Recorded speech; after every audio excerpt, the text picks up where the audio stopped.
Shalom saudara yang dikasihi oleh Tuhan, haleluya. Kita bersyukur hari ini kita bisa memasuki minggu yang baru dalam kalender pekerjaan kita, hari Senin 23 September 2024. Saya berharap saudara semua tetap semangat dalam menjalani hari-hari kita ke depan.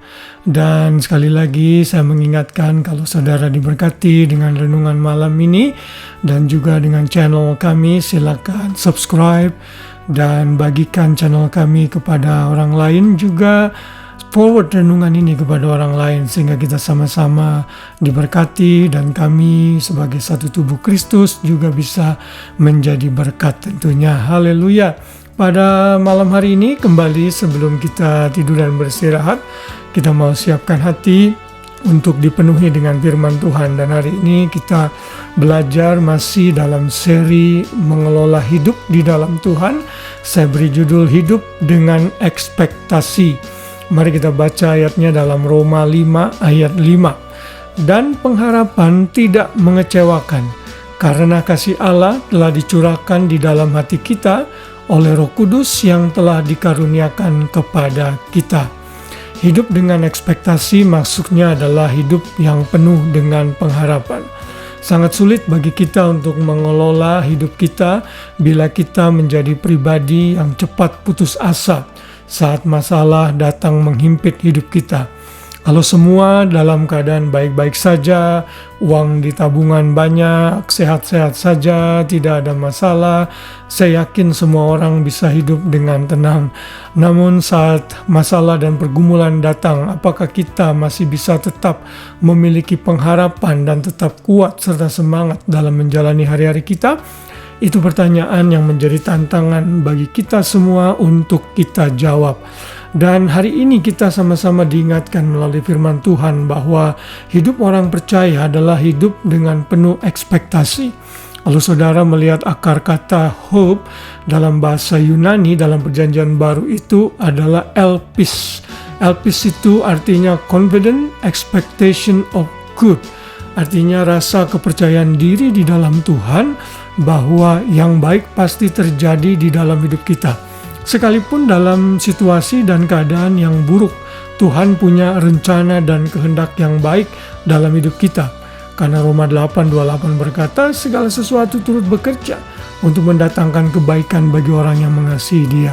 Mungkin kita tidak bisa mengerti seluruhnya pada saat peristiwa dan masalah terjadi, namun akhirnya Tuhan tahu semuanya mendatangkan kebaikan bagi kita. Ada dua dimensi yang kita bisa pelajari saat kita belajar untuk hidup dengan ekspektasi, yaitu pengharapan hidup kekal. Ini yang sangat penting. Karena kalau kita punya uang banyak, memiliki pengharapan yang indah di dunia ini, tapi kita binasa, maka semuanya sia-sia. Pengharapan hidup kekal adalah hal yang sangat kita syukuri karena kita tahu suatu hari kelak saat kita mengakhiri hidup ini, kita akan bersama Kristus di surga kekal. Karena itu inilah pengharapan abadi yang mesti kita miliki. Titus 3 ayat 7 berkata, supaya kita sebagai orang yang dibenarkan oleh kasih karunia-Nya berhak menerima hidup yang kekal sesuai dengan pengharapan kita. Jadi pengharapan kita untuk hidup yang kekal adalah sesuatu yang pasti di dalam hidup ini.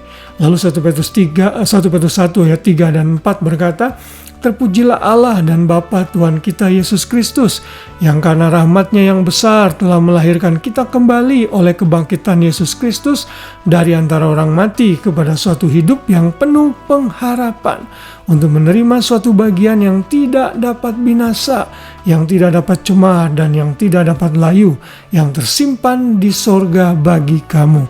Pengharapan kita adalah sesuatu yang tidak dapat binasa, yaitu hidup yang kekal.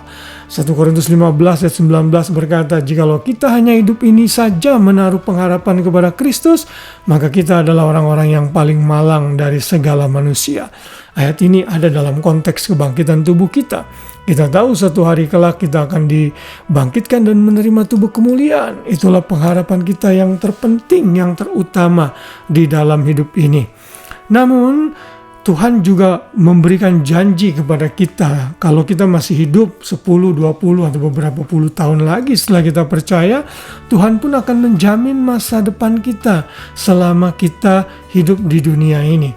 Yeremia 29 ayat 11, ayat yang sudah sangat terkenal, berkata, "Sebab aku ini mengetahui rancangan-rancangan apa yang ada padaku mengenai kamu, demikian firman Tuhan, yaitu rancangan damai sejahtera dan bukan rancangan kecelakaan, untuk memberikan kepadamu hari depan yang penuh pengharapan." Jadi hari depan kita di dalam Tuhan, apakah itu 5 tahun kemudian, 10, 20, 50 tahun kemudian selama kita hidup, Tuhan akan memberikan hari depan yang penuh pengharapan. Pengharapan adalah energi yang menggerakkan kita, suara yang berbisik di telinga kita. Kamu bisa melakukan karena masih ada harapan di dalam Tuhan. Orang yang putus asa sehingga berusaha mengakhiri hidupnya adalah orang yang paling malang, orang yang tidak bisa melihat hari baik di depannya.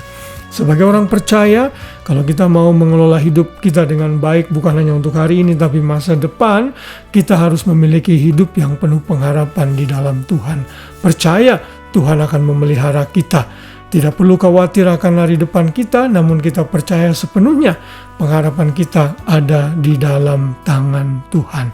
Biarlah pada malam hari ini kita diingatkan, kalau saudara setelah dan mau tidur ini berpikir dan sudah mulai merasa tidak ada harapan dalam masalah dan situasimu, jangan pernah menyerah. Karena Tuhan kita adalah Tuhan yang memberikan pengharapan kepada kita. Percaya pada waktunya semuanya akan berjalan dengan baik. Lakukan tugas kita untuk percaya dan melakukan hal-hal yang perlu kita lakukan, namun hiduplah dalam pengharapan, karena pengharapan akan menggerakkan kita untuk menghasilkan solusi-solusi yang terbaik dengan hikmat dari Tuhan.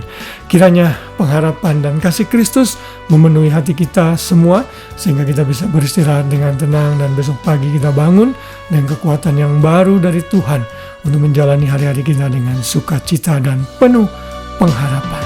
Tuhan memberkati kita semua. Shalom.